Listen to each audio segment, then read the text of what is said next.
kind enough to join us regularly during this season is our good friend James Rapien. And James, welcome back. I made the comment yesterday on Monday that it's been a week. It had been a week since the Bengals had lost. It feels like it's a month.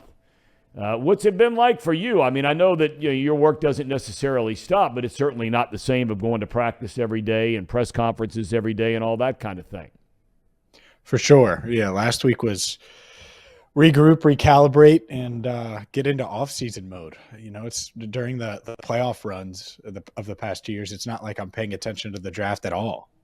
And in prior years, it was, all right, mid-November, late November, you're already looking at the draft and paying attention to that. So you're just getting your mindset. So you know that you have to focus on different things, different off-season things. Obviously, the Burrow contract, Huggins was in the news last week, and I don't even know if it was news, rumblings, whatever you want to call it.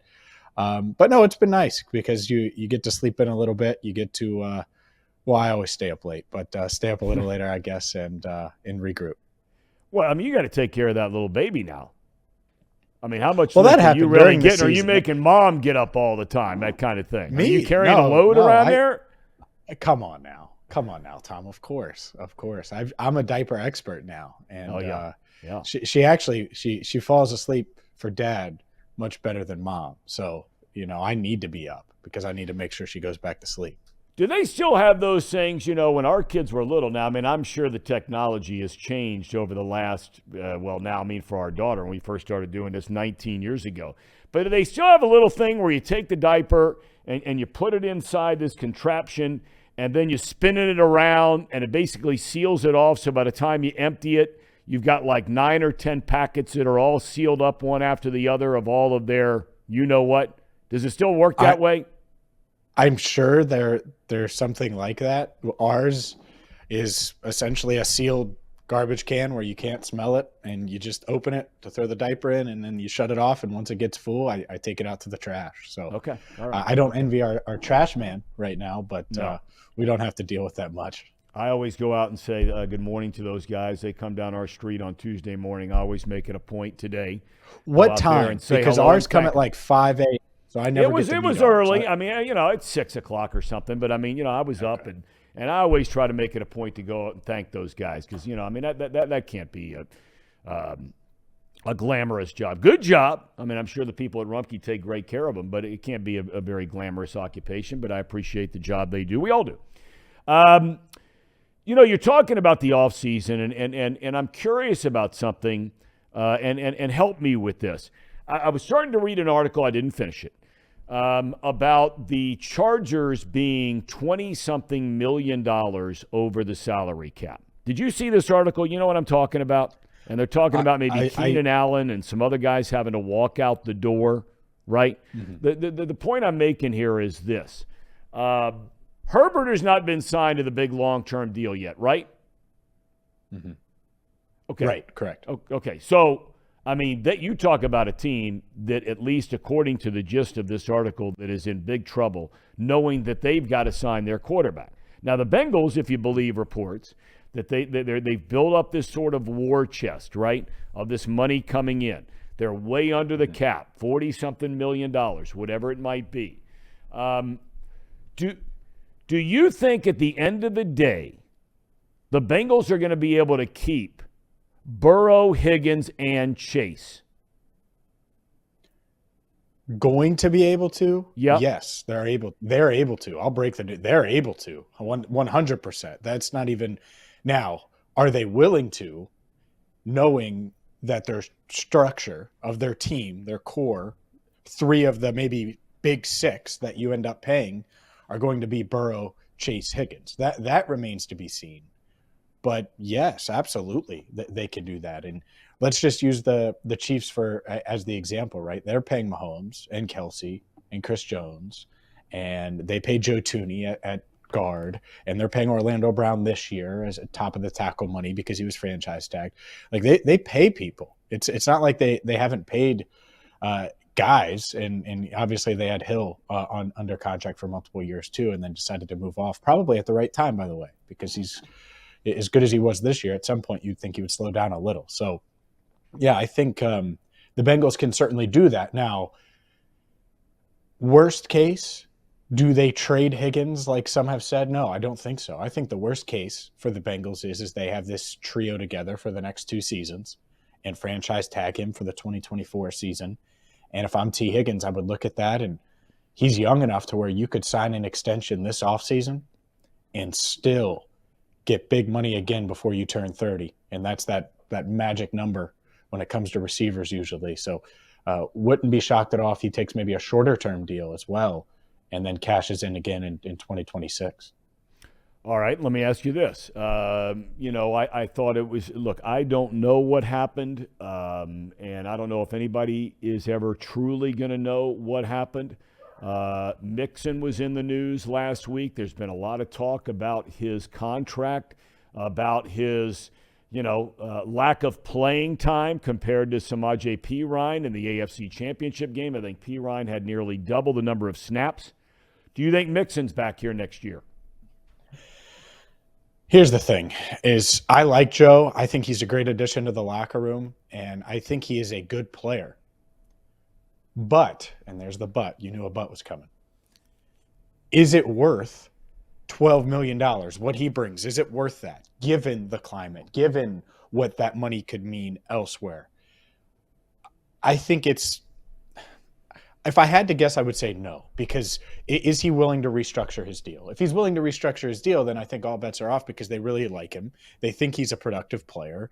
And yeah, he's not the best pass blocker in the world, which is why Samaje Perine got so many snaps specifically in the AFC Championship game. But they still like Joe. But do you like Joe for the money you're paying Joe? And to me, the answer is no. And again, I really like him. I think he's a great addition to the locker room and brings energy and all of those things. But notice I didn't mention yards per carry or explosive runs or touchdowns or amazing pass blocker or anything on field. And I think he's good, but I don't think he's a perfect fit. I think the perfect fit in this offense is a running back by committee, 2 high-end pass blocking backs that can catch out of the backfield. Joe Mixon can catch out of the backfield, was really good at that this year. That can also run between the tackles and get to the edge and do all of those things. And right now, I don't see him as that. I think he struggled as a pass blocker for most of his career, not with the physical part of it, but the mental part of it, especially now that I think this offense is as complex as they've ever been, and it'll probably continue to trend in that direction. I would lean, if I'm the Bengals, towards moving on if he's not willing to restructure. I don't know if they'd be willing to do that for sure, but to me, you just look at it, and I think the writing is on the wall that if you can't rework his deal, that Joe Mixon might be better off, or you might be better off without Joe Mixon rather next season. Okay, well then that begs the question, right? Okay, you figure if you do let him go, he won't restructure the deal. If you let him go and you bring Perine back, and we've seen what Perine can do. I mean, he's not been the lead back, but a couple of games where he was a lead back, he was pretty damn good. Do they have anybody on the current roster that could be that, the other half of that quote-unquote committee, or do they have to go out and try to find a free agent? Do they have to try to go draft somebody and count on a rookie to do that? Mm-hmm. They'll have to go out and get somebody. And Samaje Perine is a free agent as well, so He's probably going to want to pay bump. So you're already looking at that. Travion Williams is a free agent as well, and he overtook Chris Evans for that third running back spot last year. I like him. I think they trust him as a pass blocker, but he is small, and I don't think he's a true person to fit that role, even though he's a good special teamer and can be that RB3 for you. So, yeah, this is a draft situation to me. Maybe you go in free agency and get someone if you think that they can serve as that right now, an instant plug-and-play value type guy. But I look at the Bengals' history, and Thom, time and time again, what have they drafted? They've drafted running backs in the second round, Giovanni Bernard, Jeremy Hill. They went and got Joe Mixon, obviously, in the second round, and they loved his talent, obviously, and had a first-round grade on him in that draft. So I think that's what they would do, is draft a running back pretty early. If you could find 2023 Giovanni Bernard, I think that's the perfect fit, just to give fans and viewers an idea of what the Bengals should be looking for. Really good pass blocker, dynamic, can run between the tackles if you need him to, isn't an every down back necessarily, but you want to talk about a committee that would work really well with Joe Burrow in a pass-first offense. If you could find rookie Giovanni Bernard, that would certainly be my target at least. All right, but let me, okay, so let's just assume for a second that that's the avenue they took in the second or even third round. There have been some mock drafts that have come out here recently. Hayden Hurst is a free agent, okay, and he had a really nice year for you, really nice year. And became very popular with the fan base, et cetera, et cetera. But a couple of the mock drafts have Michael Mayer perhaps hanging around at number 28. Kid, of course, who grew up here, phenomenal career at Notre Dame. I think most of us felt like if he was the number one tight end in college football last year. Some might argue that, but nonetheless, he's one of the top. Knowing your offensive line situation, knowing your defensive line situation. Now, all those guys are back, so, the defensive line, and the same thing along the offensive line, under contract at least. I mean, do you see where the Bengals could pick a tight end in the first round and a running back in the second round and not address either offensive or defensive line? Do you see that as a possibility where they're saying basically what I asked you last week? They go all in on offense. I do see that as a possibility. And the reason I see it as a possibility is because we don't know what free agency is going to bring. This Bengals offensive line, there are questions. But last year going into the draft, after they had addressed offensive line, I know I was talking about it. Oh, will they draft the center early? The kid from Iowa was certainly someone that I was interested in. And the Bengals, I have it on pretty good authority. I don't think they were going to take him. And they were looking at other spots in the first round. And really towards the tail end of the draft, when you're drafting at the end of a round, in the end of round one, I don't think you can pigeonhole yourself into any one position. And so tight end certainly on the board. I know last year safety was on the board early, and it felt weird to say it, but it was. And then leading up to that draft, I think that they realized that if Daxel falls, he might be the best player available, and that's why they took him. So could Michael Mayer be that this year? Absolutely, I think he could be. And we've seen this Bengals team the past couple of years, how they've built things, whether it's fair or not, whether it's the right way or not, they're not going to force it in the offensive line room. And they're going to find guys they like. Cordell Volson, for example. I didn't think they were going to wait till round 4 last year to take an offensive lineman, and yet they did. So wouldn't shock me, depending on what happens in free agency, of course, if they went with a tight end or a player like that helps the offense.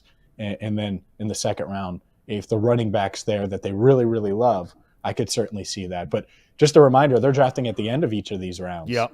So the top running back that they're hoping it is there in round 2, and they realized this last year with like Cam Taylor-Britt and other guys drafting at the end of the round, most of your board's already picked apart by the time you get there. Okay, I want to ask you 2 last questions. When do you think, and Zach Taylor said, look, this kind of thing is already in motion in regard to a contract for Burrow. Everybody assumes, and maybe you are too, everybody assumes that this gets done this offseason. But the point is it doesn't have to get done this offseason. Do you think it will get done this offseason? I do, because if you're Burrow, it's going to be really, really hard to turn down that type of money. I don't think that the Bengals are going to be the Ravens where they're maybe not fully in on you as a player. And really, I don't think it's as simple as Burrow naming his price, but I think the Bengals just know, all right, it's going to cost us $50 million plus per year. And so how can we structure this so it's team friendly? Can we lock him up for more years than just 3 or 5, or 3 is probably out of the question, but 4 or 5? Can we get him to sign a 7-year deal or an 8-year deal, or go the Mahomes route, a 10-year deal? Yeah. That would favor the Bengals. That would help the Bengals some in their quest to not only keep those parts that we were talking about, but continue to add to this team. So I think that's where the negotiation will be. Other than that, I think it's pretty simple. It's going to be more than Aaron Rodgers' deal, and he's going to reset the quarterback market, and it's a matter of how many years does he want.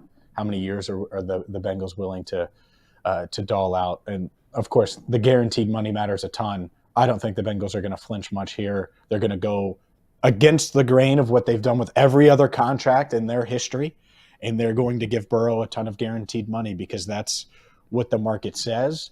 That's, to me, why they have Paycor Stadium and not Paul Brown Stadium. It's why they have all these sponsors that we've seen over the past year and a half. It's to get the cash ready to go to put it in escrow because they know that Joe Burrow's guaranteed money is going to be huge. All right, last question I want to ask you about. A.J. Green announces his retirement. Reflect for a minute because you had a chance to be around the guy. And I've never heard anybody ever say a bad word about the guy.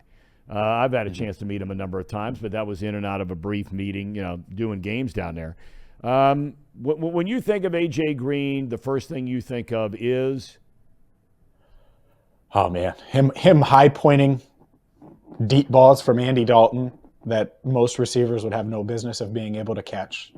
And his body control and ability to make big plays deep downfield was really unique. And it's weird, Tom, because the way it ended over the past, really 2018 got off to a good start, but 2017 gets injured and is dealing with that throughout the year. 2018 gets injured.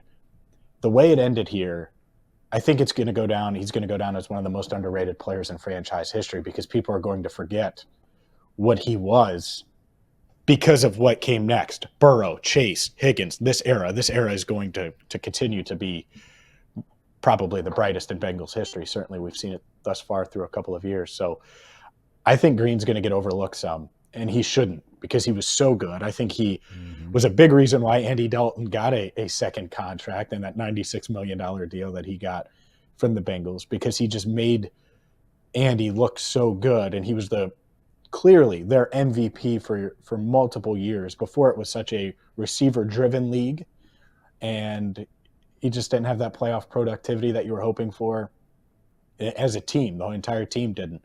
But overall, I think he's one of the, as of now, 3 or 4 best receivers in Bengals history. Yep. Like it's him, Chad, Isaac, and Jamar. I mean, Jamar's probably already in the conversation, as weird as that sounds. I think those are probably the 4. Do you think, this is the last question, do you think, and we were talking about this before you joined us, do you think it makes any sense, or do you think the Bengals would be open to one of those situations, or maybe it means nothing to AJ or the Bengals or anything? You think they sign him to a 1-year deal and he retires as a Bengal? A one-day deal. One-day deal. Gotcha. Maybe. I don't know if it matters enough to either side, right? Okay. I think that's something maybe behind the scenes that would have been discussed. I know this, despite how it ended. And by the way, most of the times these things end sort of ugly. That doesn't mean that you can't love and respect the guy and the organization and everything. I think that the next time we see him might be Ring of Honor time, which will be a heck of a moment for sure. I tell you, the one guy that, he's going to end up in the Ring of Honor one day, but I tell you, you talk about the way it ended ugly is the whole Carson Palmer thing. That's one of those where will he? Do you think he'll end up in a Ring of Honor? I don't think so. You know what? Now that you say it, I don't think he will either. That thing, he just never lets it go. And not because he wasn't talented enough. Yeah, he just won't let it go. I just don't understand, and I'm sure there are a lot of things that went on. What did he say recently? No, I'm just saying over the last year or two. It seems like it comes up. Okay. He'll be on a podcast or he'll say something, and you're just like, man, let it go. Move on. And anyway, that's neither here nor there. James, thank you so much for your time and your insight. It's always fabulous to have you. Of course. Thanks for having me. All right, James Rapien, kind enough to join us.